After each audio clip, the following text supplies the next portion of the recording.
السلام عليكم ورحمة الله وبركاته. احنا يا جماعة بنشوف خامة الشعرية اهي.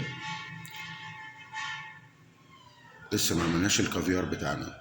ان شاء الله بإذن الله بعد ما نحط الكافيار ونخلص الفينش خالص هنصوره بعد بإذن الله ونشوف رأي العميلة هتقول لنا ايه.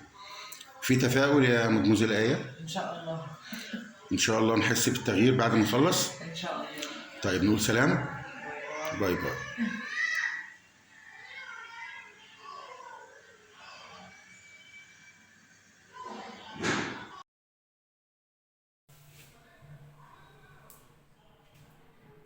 بدأ يسجل. السلام عليكم ورحمة الله وبركاته. مساء الخير يا آية. احنا خلصنا الكافيار.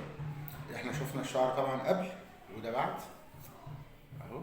بص نلغي المش ده خالص ونعمل كده.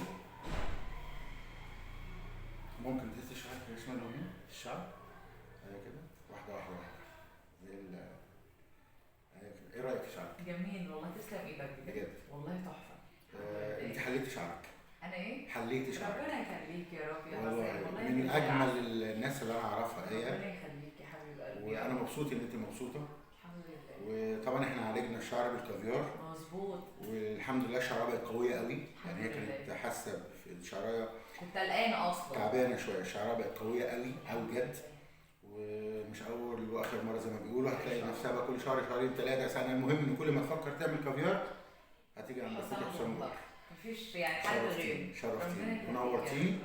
وقبل ما انهي الفيديو يا رب يعجبكم، ولو عجبكم ما تنسوش سبسكرايب. وتحياتي حسام جوهر. هستأذنكم اقفل الفيديو، ما تبصيش عشان وشك ما يجيش. ماشي، باي باي. باي.